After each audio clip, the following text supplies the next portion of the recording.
This podcast is recorded on the traditional lands of the Kulin Nation. We acknowledge the traditional custodians of the land and pay our respects to their elders, past, present and emerging. We extend that respect to all Aboriginal and Torres Strait Islander peoples listening today. Hello and welcome to Give and Toke Cannabis Conversations, this show that aims to elevate the conversation about cannabis to a higher level. I'm your host Paul, and today we welcome Stacey Duffy, who is the Director of Retail at Nations Canna. Nations Canna is a collective leading the way for meaningful Indigenous participation in the licensed cannabis industry in Canada. Incorporating Indigenous-grown seed-to-sale products, a network of cultivation facilities and retail stores located on urban and rural reserves, Nations Canna aims to be the world's largest Indigenous cannabis company. Their mission is to deliver prosperity and social impact to Indigenous partners and communities, and to enhance the cannabis industry overall. If you enjoy what you hear on today's show, please be sure to subscribe on whatever platform that you listen on. If you listen on Spotify, please leave a 5-star rating, and if you listen on Apple Podcasts, please leave a 5-star rating and maybe even a review. These things really help the show. But for now, please enjoy my conversation with Stacey Duffy.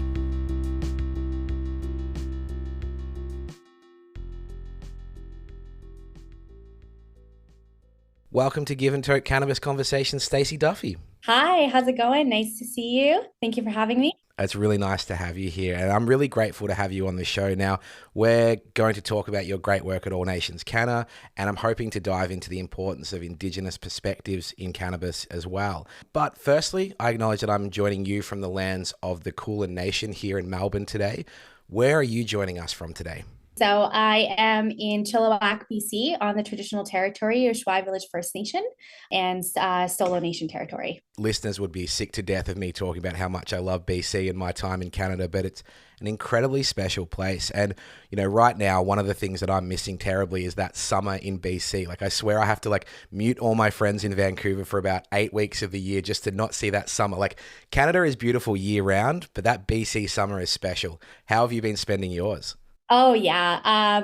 It's so far so good. Honestly, you're totally right. You should be jealous of our summers. It's beautiful year round for sure, but there's just something about the summer. It really can't be beat. We just have beautiful weather.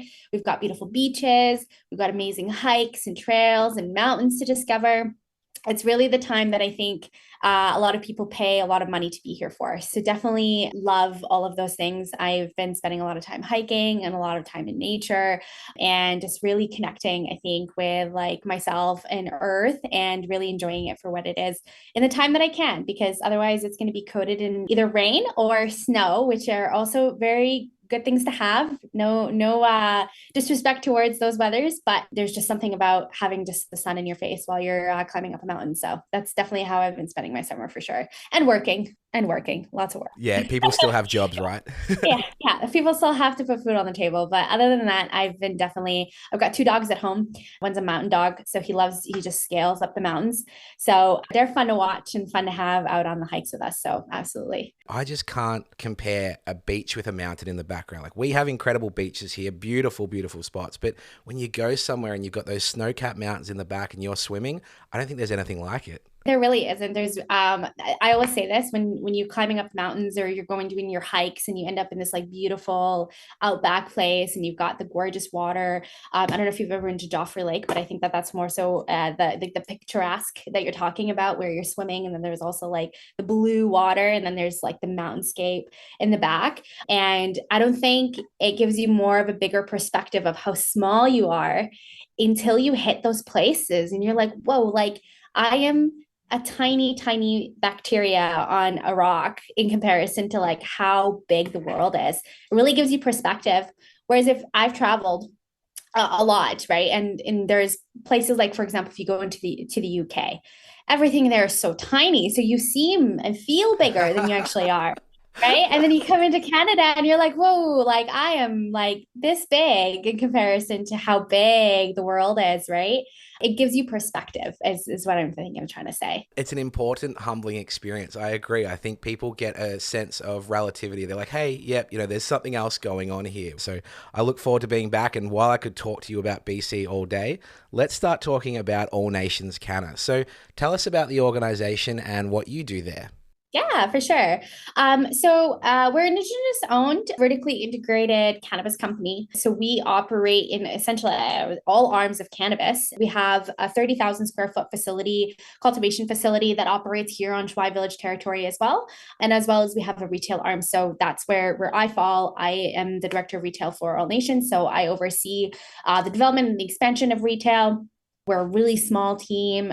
We have, a lot of people that are working in cultivation, but in terms of people kind of really moving the company, we have to wear a lot of hats. So alongside doing the retail aspect of it all, I'm really hands-on in terms of like the branding and the marketing and the cultivation aspect and the product lines. And that's just not myself. Everyone here has multiple hats that they have to kind of operate in. We also have a consulting arm, which focuses on Indigenous cannabis and how we can kind of help blueprint, I guess, the business plan that we've drafted up in terms of vertical integration, so a seed to sale, and help other First Nation communities across all of Canada to be able to take advantage of the opportunity for the economic growth potential in having something like this that kind of operates within their nation, just from an employment perspective, from a revenue generating perspective.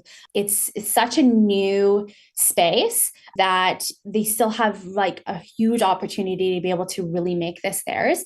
And historically, they own it, right? And historically, they should be able to have full advantages in taking reign on this. And so that's kind of what we do. We operate in cultivation. We come up with bomb flower, which is right now the top of the quality line out here in BC. It's one of the top selling flower and top selling flowers that you kind of see.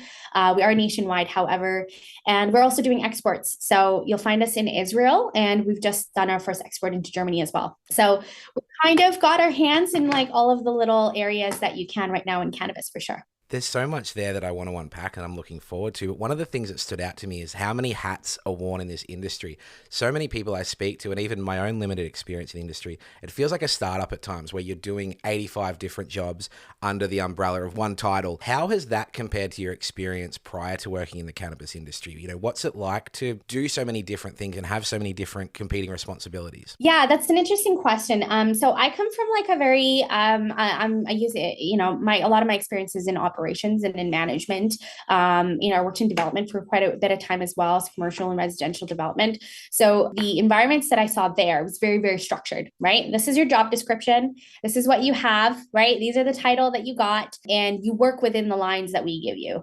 And that kind of environment really develops this like clock in, clock out mentality where I come in, I do my job, and then I leave, right? And then I forget about it till tomorrow. This is a startup, right? Anything that's cannabis right now is a startup, right? We've only been legalized for 5, going on 6 years. And so anyone that's really in the industry is either fairly new in the industry, has been operating in the last 2 or 3 years, or has been there pre-legalization and have transitioned to legalization and has been around for about 5 years, right? So still really a baby in the grand scheme of what businesses could be that are operating for generations and generations. So having that many hats, look complicated sometimes, right? Because you're like, I've got this title of these really strong and severe responsibilities that I have to make sure are upheld and are doing well or done well. So then that way that aspect of the company keeps moving forward. But I also have my hands in all these other things that also are really important and also really need to keep moving. And because we have such a small team, we're really looking internally in terms of like, okay, how can we move this along without really taking on more salaries and more responsibilities with other people coming in, because that's how we really cannibalize the business is by growing too fast and not being able to sustain it. So what I found in wearing these multiple hats, and I'm sure a lot of my coworkers kind of have the same feeling, is that you're given all this responsibility, but you're also given a level of flexibility and creativity in something. And so we have been really working closely and hard together and developing things that sometimes you feel like this is a little crazy that I get to say this, but you've never seen in the world before, right? Like Canada is really leading a lot of the cannabis way. And, is it doing it well? That's questionable. We could talk about that, but we are, right? Like there's a lot of countries that are looking into Canada and how do we regulate this? How do we bring this into our own countries? And they're looking at Canada of how we're doing it. And so we're putting in things that are new that have never been seen before. And so when you're developing something like that, it's first of all, scary because you're like, oh my gosh, like I could really fuck this up. Right. But then there's the other part where it's like, what's the word? Like awe-inspiring, right? Like you're like, okay, I get to do something really great here. And if we do it well, we can shift the way the whole industry moves forward. So it gives you a level of flexibility, gives you offer a level of creativity and being able to really make something your own. And so when you talk to a lot of people here that are working, there's a lot of passion and a lot of investment behind it. Like we feel like it's our own because we've been needing to develop it on our own, which is a lot more uplifting and a lot more invested in what we're doing than you would if you're in a developing corporation and you're kind of putting in the work and the clock in, the clock out that 20,000 other people have done with you before, and then we'll do after you as well. So yeah, so it's a little bit of this thing where it's kind of like this happy dance where it's like a double-edged sword. You get this like awesome flexibility and level of being able to make something your own. But at the same time, you also have this like heavy responsibility of like, I got to be able to do this well. But I think that balance is what makes what we're doing so great right now, is because a lot of people are looking into it and saying, wow, you guys are doing this really well. And it's because we are so heavily, deeply invested in making sure that it does well because our name's on it. It's hard to think of another industry that requires people to be that passionate and invested. I think so many people in cannabis, it threads into their personal life as well, whether it was an activist or advocacy kind of lens, whether it was just something they enjoyed doing. So on that note, what is your personal relationship with cannabis? How do you feel about the plant? Yeah, funny thing you ask, because it's one of those things where it's like what we're seeing right now in Canada is a lot of companies that had a lot of money that got invested in this, a cultivation facility, for example, and they injected like millions and millions and millions of dollars into making this like grand operation, we're seeing go under. And if you really look into why it's going under, it's because the people that were first starting it up and were behind it are people that never really dabbled in cannabis or really had a full understanding of what it was. They just looked at it and went, wow, this could be a cash cow. And we're just going to go in and we're just going to take over the industry because they're business people, they're executives and CEOs and really smart people that did a lot of really amazing things, either in the liquor industry or other industries that had a lot of money that they can inject in this, and they're failing. And the difference there is that no matter how much money you have and how much business expertise you have, if you don't have the passion and the love for the plant, and if you don't have the passion and love for what you're doing and what it does for people, you start to really lose it because you don't know the devil's in the details. You don't know, all the little trichomes and how a plant should really be looking and what you personally would smoke versus what you wouldn't smoke and wouldn't pick up. So that level of passion and love for it is so key and like important for what we do.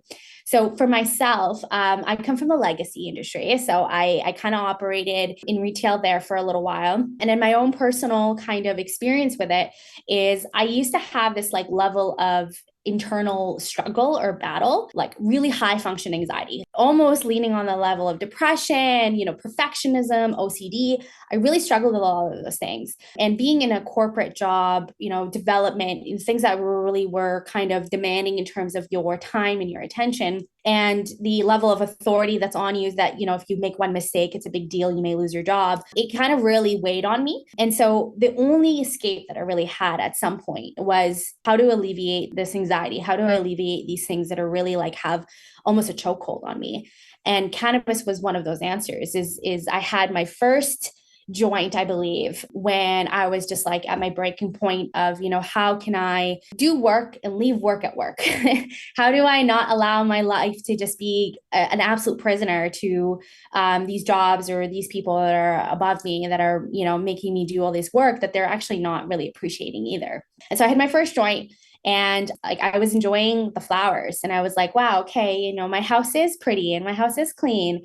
Oh, I get to enjoy spending time with my dogs and I'm actually in the moment hanging out with my dogs or, go for a hike. And I realized that, I'm rather than my mind being somewhere else about all the 10,000 tasks that I feel like need to be done, I'm actually enjoying my hike and I'm actually enjoying the surrounding and the perspective of like the world is bigger than me.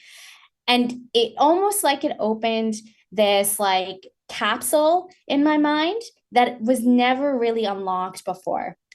And I think it wasn't until then that I realized that, the plant here can really benefit me in a lot of ways outside of just like alleviating my stress. And since then, I've really been able to learn a lot about the plant, of course, because I have to know about, the plant, what it does, and all the different elements, the terpenes, and all those good things, but utilize it in a way that that's going to serve me. My perspective and my mentality is, I'll smoke the right strain at the right time, doing the right thing, and it's going to enhance my experience and serve me in a way that that's going to actually benefit me in the end. And so over time, I've really been able to get over this internal struggle of like, I'm a stoner because I'm smoking weed, and start to really take into perspective that utilizing this in a way that become a tool in my tool belt where I'm actually functioning better at work and I'm functioning better in my life. And, when I'm with my parents or I'm with my husband or I'm with my dogs, like I'm actually present and taking in the moments that I have with them. Those thought processes and things that never really occurred to me before. I was just so locked up in this one mindset. And it kind of really opens your eyes to everything else that's around you that you've been missing this whole time. So my personal relationship has been something where it's like, I shouldn't say healed me because I don't feel like I had anything like any ailments that it healed, but it did heal a lot of my soul and it healed a lot of my perspective and being able to really appreciate what I have in the times that I have it, because your life could be gone tomorrow, right? Like I could get in the car right now and it just could be just done, right? And so what does the world mean to me? What does life mean to me? All of those things I never really thought about until I started to actually really dabble in the plant and smoking it and really learn how to utilize it to benefit me.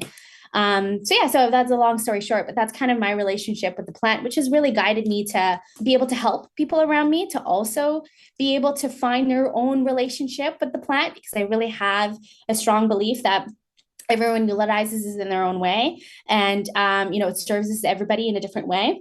Some people use it for pain management. Some people use it for, personal reasons. Some people use it just for recreational. Everyone's doing it in a different way. So how it serves me is not how it serves somebody else. But the moment you can allow people to like discover that on their own and be able to really utilize it in a healthy, medicinal, and holistic way, you really start to see the benefits that people are acquiring. And that alone is what drives me to just continue to do what I'm doing, because I know that there's something really special here. We just have to get through all the bullshit before we can actually really unlock it. That's such a level-headed take, and I think it's why these long-form conversations are so important, because when you talk to the average person on the street about cannabis legalization, they do invoke the idea of a stoner, the idea of someone being lazy and not contributing.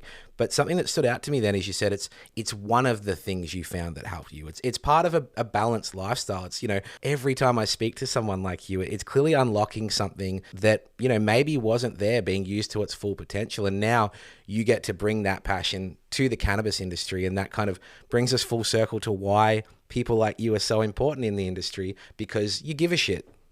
I think that that's the real silver lining here, that people who give a shit, right? There's a lot of people in this industry, especially in the Canadian industry. You find that a lot of people are legacy people, and they were doing it before it was legal, and they had to jump through the hoops and hide in the shadows to make sure that they keep doing what they're doing.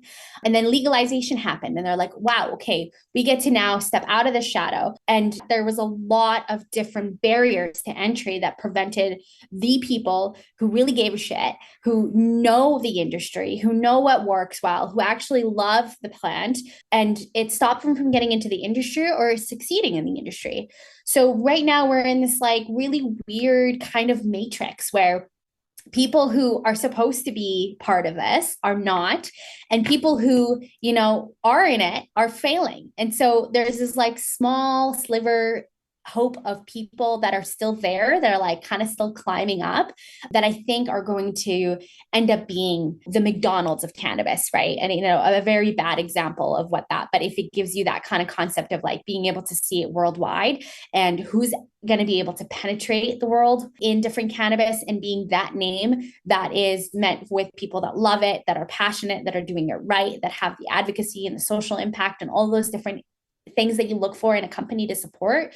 Those are the people that are going to end up thriving. And you're going to find that all of those people are legacy people, people who loved it before it was legal, before it was okay to be able to love it. One of the things that many people don't know is working in cannabis is not very glamorous. It sounds like a lot of fun, and you mentioned it before. It's a very young industry. I would constantly have to remind customers, where cell phones had come from. The first one was the early 90s. iPhone was 2007, and where are the iPhones now? This stuff's going to take a long time. Obviously there's challenges with rules and regulations, the cost of licensing. What is it like for an organization to operate in that regulatory framework? It's difficult because I think that the regulatory framework is flawed in a lot of ways. There's definitely something that needs to be done there in order for it to allow the industry to thrive. I can walk you from the beginning to the end in terms of how we operate, but Health Canada is what regulates the licensed cultivation facility. They take 15% excise tax off the top of their sales. So right off the bat, they're 15% down in revenue and profit. And then they go into other provinces. For example, Ontario. Ontario is 18%, I believe, in excise tax. So right off the bat, you're being taxed way more than any other kind of industry out there. From there, you are, under stringent licensing, operational regulatory kind of framework, which is totally fine. I understand that there's health standards and safety standards and, not using of certain pesticides. Totally understand all of those things that in order to kind of protect the public from any unsafe use of cannabis, which I think is one of the good things that Canada really did, almost to its own detriment, right? It was almost too far in the health and safety, but they were really focused on it, and we totally appreciate that. One state goes into, and I can talk about BC maybe more in specific, but once you kind of cultivate and you package and you process, it goes to the BCLDB. So they buy it at the wholesale. And essentially the BCLDB is this like warehouse that houses all of the different licensed producers' product, and then they distribute to all of the retailers. By the time it gets to the retailer, it's been taxed and probably taxed again. And then it hits the shelves, and there's about a 30% markup, give or take, for retailers to have.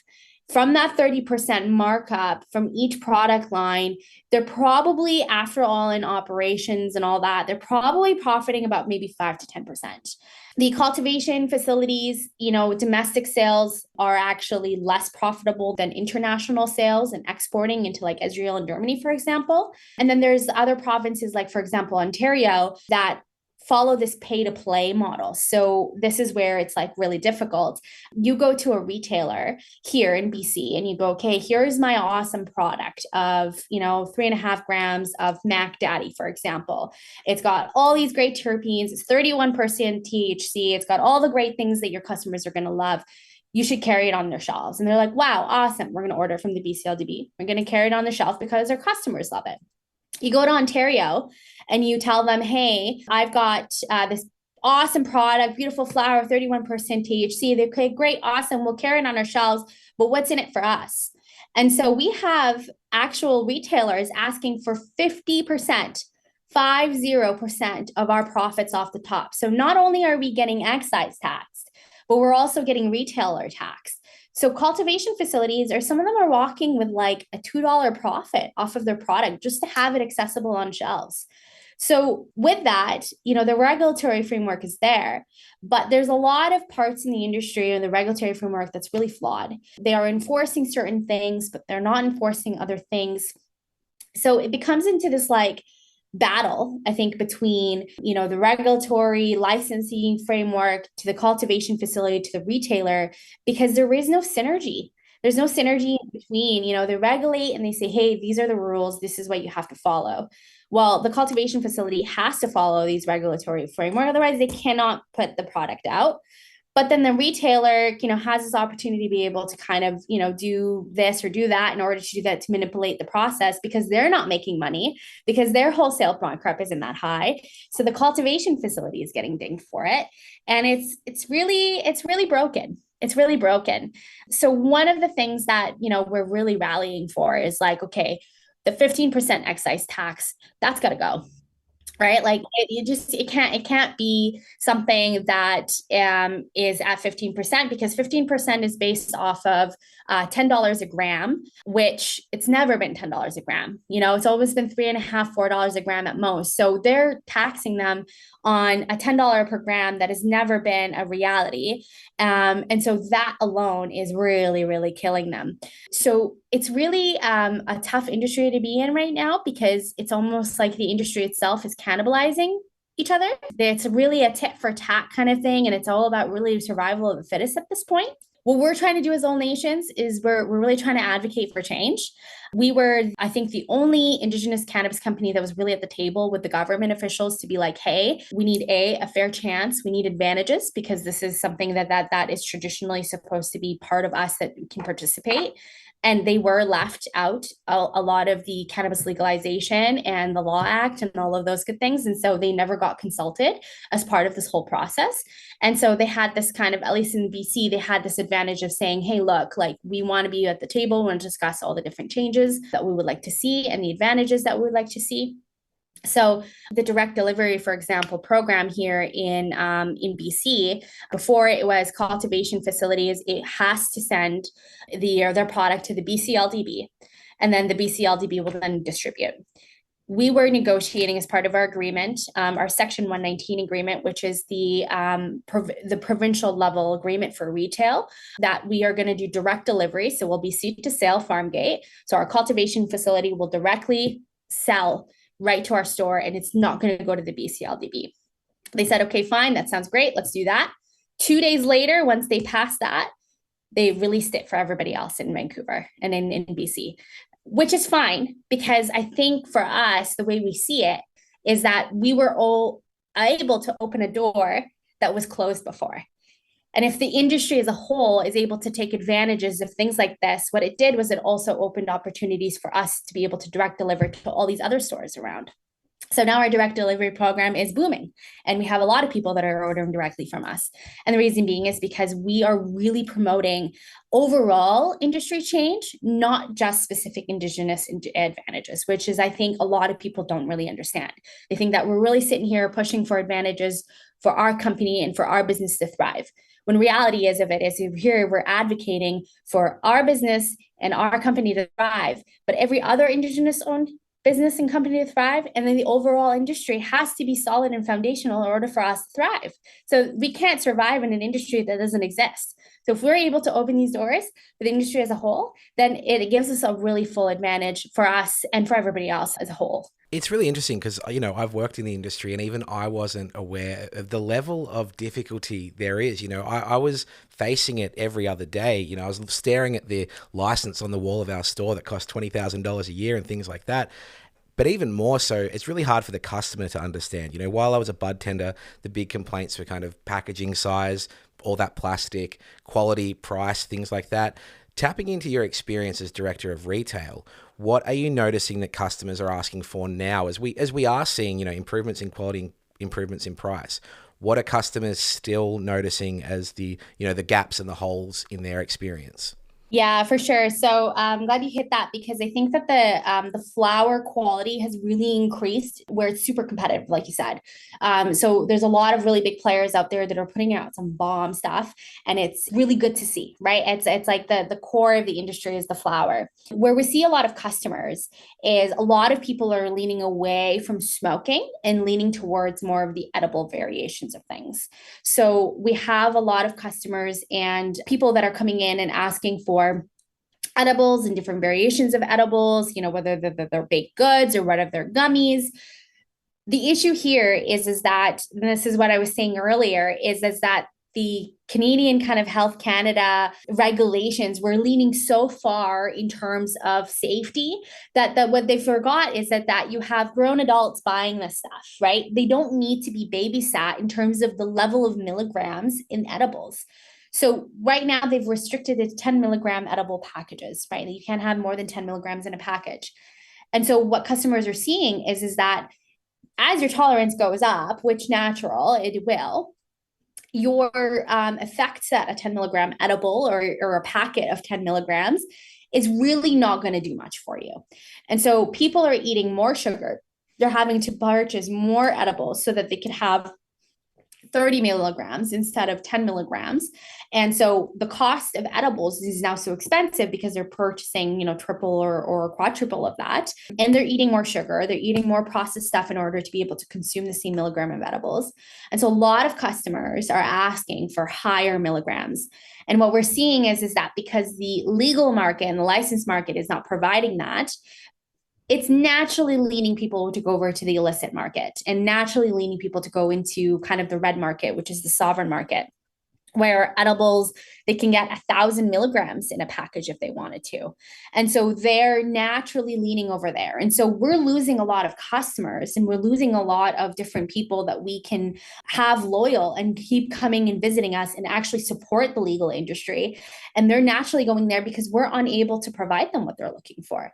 And so one of the things that we really want to see, and I know that the regulatory system is actually looking at that in how they can kind of alleviate the milligram levels, increase the different possession levels as well. Right now, we are limited at 30 grams. They're looking at hopefully maybe relieving that completely so people are able to carry as much as they want to carry. I mean, as long as it's purchased legally, then it shouldn't matter. And so they're limiting us how much we can carry and they're limiting us how much we can eat and how much we can consume. If I'm a grown adult and it's a 19 plus product, I should be able to make my own decisions if I want to have 1,000 milligrams or if I want to have 5 milligrams. And the worst thing that's going to happen is they get just greened out, right? Like there's no one's died from overconsumption of cannabis, right? But people have died from overconsuming of alcohol. So it's like this kind of catch-22 where we want to see the same kind of fair treatment as the liquor industry sees and the pharmaceutical industry sees, because they're able to prescribe as many milligrams and as many, the doctor can go and give you a ton of ephedrine and a ton of different painkillers and no one will ask you twice, right? How much you're holding. So that's the main thing that we're really seeing right now is a lot of people are saying, we want higher milligrams. We don't want to buy from the illicit market, but this is really pushing us to be able to do because I don't want to spend $70, $80, $90 on edibles that I'm going to eat in 2 days. It's not realistic and it's not sustainable for people. So that's what we're really hoping to really fix here. Now, Stacey, I'm really keen to talk to you about Indigenous perspectives in cannabis, but before we do, I'm hoping we can play a quick little quiz called Hotboxing. It's basically a 60-second quiz with a countdown timer where I ask you would you rather questions. How do you feel about that? Sounds good. Let's do it. Excellent. Let's do it. What's the best thing about the cannabis industry? The people. What's the worst thing about the cannabis industry? The excise tax. Indica, sativa, or hybrid? Ooh, that's a tough one. I lean towards the sativa. Flower or edibles? Flower. Bongs or joints? Joints. Favorite place to consume? On top of a mountain. Nanaimo bars or poutine? Oh, poutine, hands down. The Kootenays or the Okanagan? The Okanagan. Favorite cannabis product on the market right now? Ooh, I'm biased. Lemon tarts from All Nations. Go get it. Best munchie snack? Ooh, Cheetos. Is BC Bud the best in the world? Yes. And describe your perfect 420. Ooh, okay. Wake and bake from coffee, hike, smoke at the top of the mountain, dinner, and then smoke and munchies. It's never a wild time, is it? It's never like the craziest event ever. People just want to have a good time with something nice, maybe some good friends, a good view. It's all we want in life. That's it. You know what? You never see an angry stoner. That's for sure. Oh, amen to that. Well, let's dive into the Indigenous perspectives on cannabis because Canadians make up about 8% of my listener base. So for the sake of my Australian audience, there is a need for a little bit of context here. So according to the CBC, there are 370 million Indigenous people worldwide from over 70 countries. 1.4 million people identify as Indigenous in Canada, and there are 3 main groups of Indigenous people consisting of First Nations, Inuit, and Métis. It has been noted that Canada's approach to legalization has done little to respond to the way in which Indigenous people have been disproportionately affected by prohibition. It would appear that it's taken a lot of scraping and fighting for Indigenous people and organisations to receive any significant opportunities in the industry. So what's going on in BC, or even more broadly in Canada, to find better opportunities for Indigenous people to access the cannabis industry? As you had mentioned, the governments have really done a good job at keeping Indigenous people out of lucrative industries. And cannabis was one of them, right? It was one of those things where they legalized cannabis without consulting Indigenous people. There's still a lot of provinces out there that don't really have a ton of regard for Indigenous groups and Indigenous people. And so they still walk on the wayside of not really consulting them or taking them into consideration. BC is a little bit different because BC is, I think, one of the only, if not the only, province in Canada that did not sign an Indian treaty. And so, with that being said, they're called unceded territories, meaning that they still have full jurisdiction over their land. And so, there's many nations across BC that have different jurisdictions. And so, where we got left off there is once they passed the Cannabis Law Act, there was actually no real way for Indigenous nations to participate and get licensed in cannabis. So they were completely left out of it. And there was no consideration for their jurisdiction and different ways that they could be participating. So that's where BC is seeing a lot of what it's called the red market. The red market is essentially First Nation groups that have land that are putting up their own regulatory system for cannabis sales. So they have their stores on their land, on reserve, and they are essentially regulating their own. And so they submit their own Cannabis Law Act underneath their own jurisdiction, underneath their own government with banning council, and they essentially license their own stores and then they operate. And so they're not considered the illicit market. They're considered the red market because they're not illicit. They're technically illegal because they are licensed underneath their own jurisdiction. And out here is the sovereign market is the biggest competitor in cannabis sales because they're able to have high milligrams. They're able to supply their own products. It's unique. That's not really supplied anywhere else in the provincial shelves. And so a lot of different customers like going there because it's not the illicit. So there is a regulatory framework. They are most likely selecting really good product that is safe, that is provided on their shelves, and that it's different, and they get to see different things and higher milligrams and the opportunity to be able to essentially be adults and make their own decisions in far as what they purchase. So where we are now in terms of Indigenous participation is BC essentially amended the act and submitted it in something called Section 119. And what the Section 119 is it offers the opportunity for Indigenous nations to negotiate their agreement in terms of how they can get licensed and what their agreement looks like in that collaboration with other nations, with the government. So Shwai Village, for example, their Section 119 negotiations went on since legalization and was just passed about not even a year ago. So they've been negotiating that agreement for about 4 years in order to get it to pass. And the main deciding factor with the nation where they were not willing to sign is that the government wasn't willing to put simple wording that the Shwai Village First Nation and the government are a side-by-side government.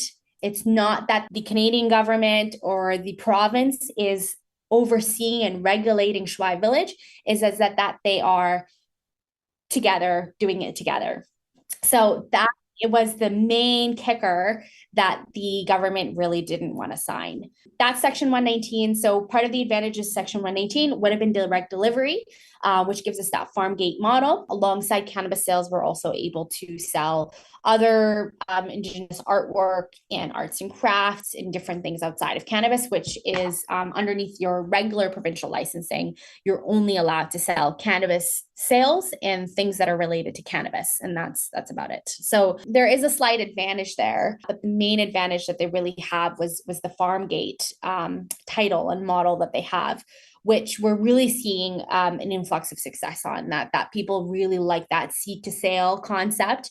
And it really brings back kind of the legacy vibes of, Indigenous sovereign companies that are doing a seed to sale that they cultivate and then they sell out of the store. We're just kind of doing it in more of the legal framework way and underneath the Section 119.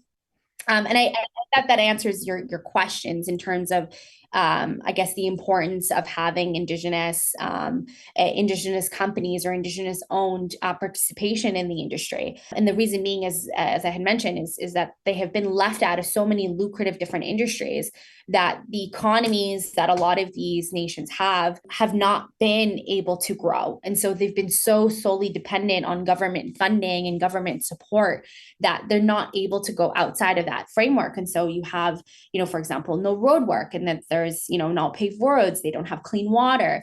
They're so solely dependent on that they don't really have prosperity to be able to go and the freedom to be able to go and grow their economies.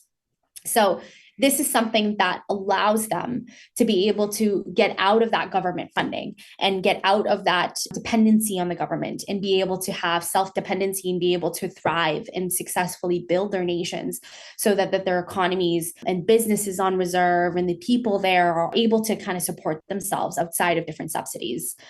And Shwai Village is really just one example of that, where they went from, I believe, 4 people from their membership base working to over 100 people working in their membership base, band members working within 3 years.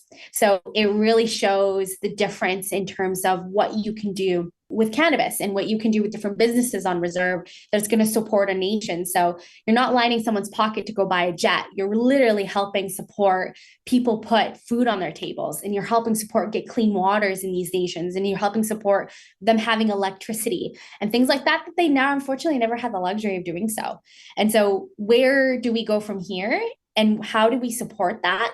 Is by knowing who you're supporting. If you see Indigenous product on the shelves, definitely support them, because it's going to a nation, it's going to multiple people, it's going back to the cultivators and the people who are working the facilities, is going back to different people in the nation that are trying to start up maybe their own businesses, or are, getting clean water, as simple as that.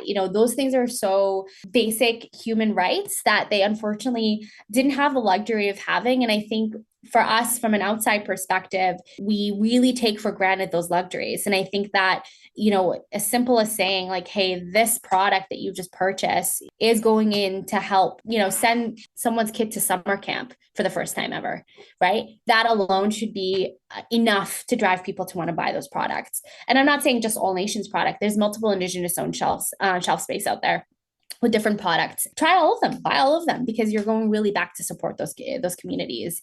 And so I think that there's also this level of a thing that some people don't recognize, is that cannabis has been such a traditional, holistic medicinal product and medicinal plant that is really hardcore rooted into Indigenous culture. So the growers and the people that are really loving the plant are building the plant for you and cultivating it and then putting it in a package and sending it off your way. Not only are you going to smoke really good stuff, you're also essentially going to be consuming things that went with a lot of cultural and holistical practices and different things that they're putting out there that is really rooted in their culture. And, people from our facility here, for example, have, their grandparents and their uncles and their dads, and then you can really track down the history of different generations of people within their community that dabbled in cannabis, that grew cannabis, probably got in trouble for cannabis, and really fought for the right to be able to use the cannabis plant, to also sell the cannabis plant, and use one of these traditional ways of growing it and sharing it and being able to profit off of it, as something that has been so marginalized, right? And so it's so important to be really respectful of the fact that there's like such deep-rooted history in this, that when you open that package and you see that bud that's in there, it's almost like you're catching a little bit of that culture, a little bit of that history, and you're able to really try it. So it's kind of a cool thing that you get to support, in my opinion. Oh, definitely. And I see that All Nations has a commitment to hiring Indigenous people. Can you tell us about some of the finer details of the impacts of that? Oh, for sure. Yeah, absolutely. So one of our main focuses and things that we strive to do is provide community employment. You go to a lot of other cannabis places and they're looking for experience, and they're looking for people who, have had years of cannabis experience or legacy experience. And, they really look at their resume and who they are. We've never put it out an Indeed ad out. as far as looking for to hire for people. We always look for internally, and we're all about developing and giving skill sets to community members for long-term career growth, whether it's with us or not.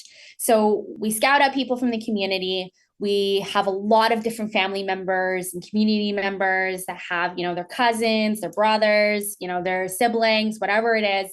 And we have a lot of family that live and work together, and they've learned it from the ground up. We have an internship program at the facility. Our master grower, Todd Scarlett, he's our director of cultivation.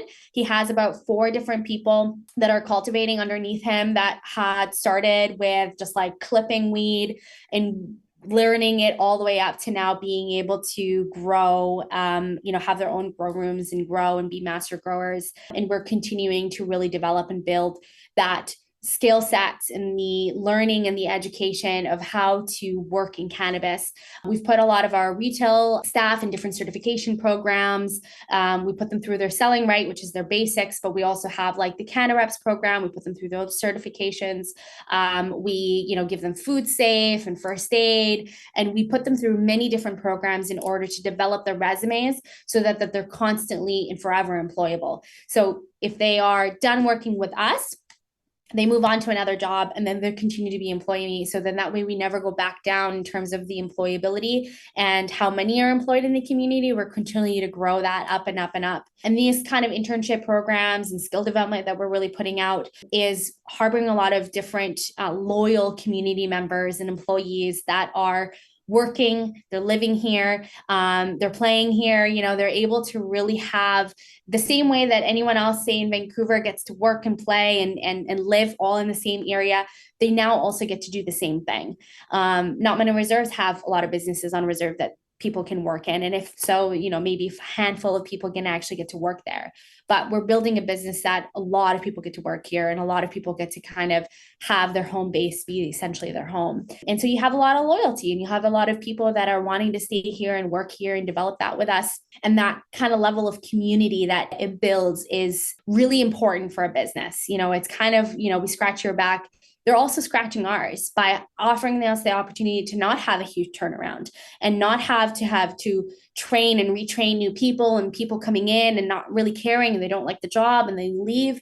We really don't have that. We have a lot of people who are dedicated to what they're doing, and they're passionate and lovable and love what they're doing, and they're seeing the impacts on their community, so they get to be a part of that. And it's something that will continue to blueprint all across everywhere that we are. It's, any nation that we work with or a partnership with, and we build businesses with, we'll always hire from within. We'll always look at community members. And if they don't have the experience, that's okay. We will teach them, and we'll work with them until they can have the experience so that they can do the jobs that they want to do. I'm hearing so many threads of just overall empowerment, talking about finding better opportunities for the cannabis industry because it benefits everyone, empowering people because it benefits everyone, it benefits communities. And I'm really keen to see what keeps coming from wonderful organizations like yours and other Indigenous-owned organizations as well. So as we approach legalization in Australia, our policymakers occasionally lift their head out of the sand to see what's going on around the world. And you alluded to it earlier. A lot of the world is looking to Canada. Now, with Canada federally legalizing cannabis in 2018, they are the benchmark, and we're going to keep looking to them. What can we learn from Canada here in Australia about Indigenous participation in this emerging industry? If they can avoid one mistake, it's to just consult. Reach out to the communities, reach out to the chief and council, talk to them, figure out what they want to see, figure out how they would like to be included. It's not us that says, this is how you should include them. They are the ones to say how they want to be included. Maybe they don't want to be included, right? Like those are the things that I think some governments and some countries don't recognize, is that, knocking on someone's door and just saying, hey, what do you think of this? And actually taking their feedback and actually taking their advice and consideration of those things while you're building that framework is going to avoid so many different problems.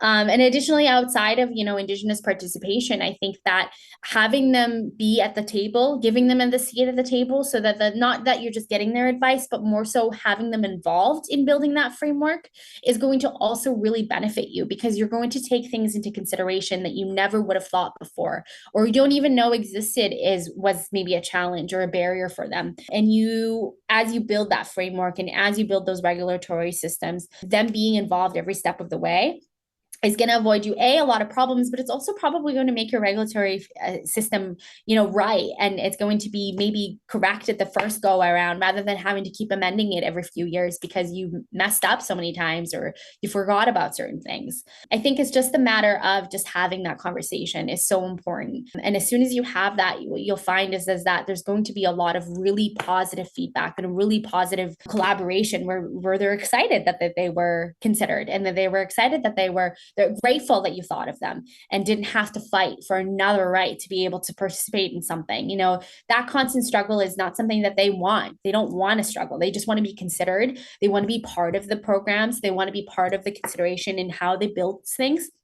And as long as you do that, however, wherever it lands, whatever it may be, those issues of forgetting to include somebody, you completely mitigate and you don't have to worry about those. And you know what? The same way that before I put out any kind of policy into my retail, I do my research. I think that there's a level of research that really needs to go into things. And so even outside of the Indigenous perspective, consult and take in consideration the illicit market.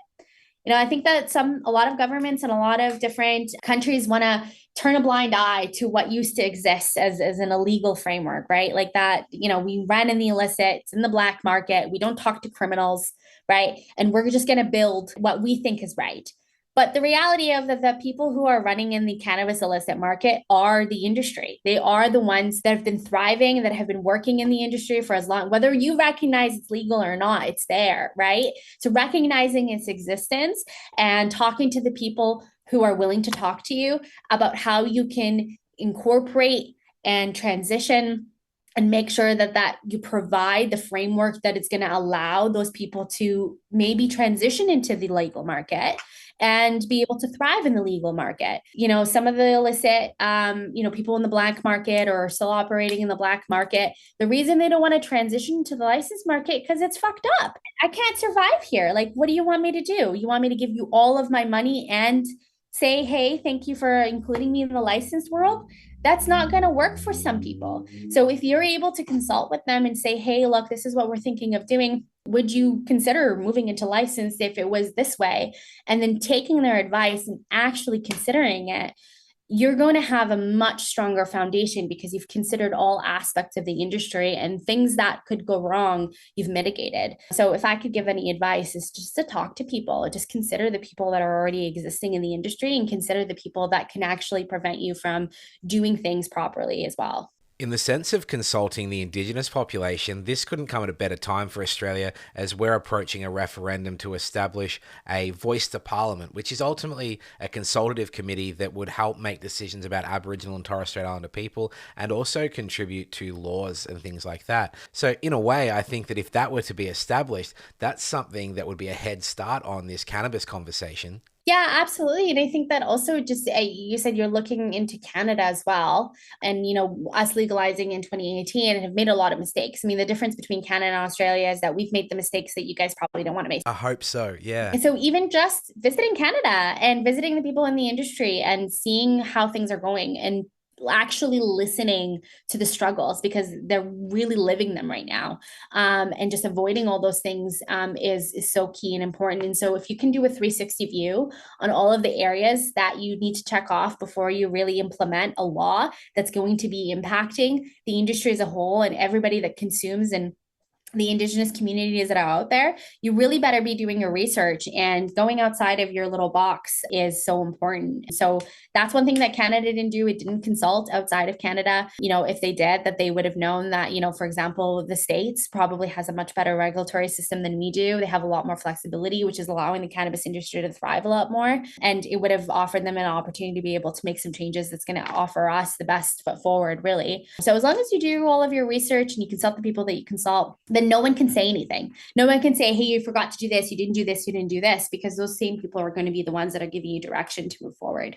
Well, Stacey, the final segment of this show is called Pools of Wisdom, and this is where you offer one key takeaway, a dinner party fact, something for the listener to ultimately stew on a little bit as they leave this conversation. I think we talked a lot about kind of the regulatory framework and kind of like the industry as a whole. So I'll give you some butt tender advice because I think things have been a little heavy since then. So it's some butt tender advice for those consumers out there. We said this a little bit earlier is for me, I like to kind of consume on, the right strain at the right time, the right place. So some advice is if you're an indica smoker or if you're a sativa smoker and that you have your, kind of your go-to strains that you go to, try something new. Go outside of your sativa or go outside of your indica and ask your budtender about what you're going to do that day. Are you going on a hike today? Okay, so let your budtender know. Say, hey, I'm going to go on a hike today. What do you recommend? And be open to the recommendations that they give you because they're going to give you the best strain or the best edible for the thing that you're going to do. And I guarantee you that you're going to have the best experience on that product at the time that you're doing what you're doing. A lot of people forget that, there's 3,000, 5,000 different products out there. So go outside your horizon, try something new, talk to your budtenders because they know a lot. And I guarantee you that you'll open your eyes to the various different strains that are out there and all the different things that it can provide you outside of just getting high or getting glued to the couch. There's things out there that are going to keep you fresh and on top of your game. If you're in a social environment, you can be really social. I know, crazy, right? But those things exist. And the moment that you open your doors to that, the moment I think you're going to realize like the real magic of the plant and what it can actually provide you and all the things that it can provide you. If our listeners were wanting to get in touch with you or learn more about All Nations Canna, where can they find you on the internet? Yeah, absolutely. So my Instagram is Stace, Stace, Duffy. Look me up and I will accept your follow requests and feel free to message me anytime. Fantastic, fantastic. Well, All Nations is an incredibly admirable organization. I've really enjoyed your warmth, your passion, and your enthusiasm today. I've learned so much. So, Stacey, thank you for your time. Really appreciate having you on the show today. Thank you so much. I really appreciate you for having me, Paul. Give and Toke Cannabis Conversations is written and produced by me, Paul. Music written and produced by Big Mike. Follow us on Instagram at Give and Toke or get in touch by emailing giveandtoke@gmail.com. All opinions expressed by program guests are solely their current opinions and do not necessarily reflect the position of Give and Toke. Content discussed in this show does not constitute medical advice. Cannabis is not legal everywhere, so please be aware of local laws.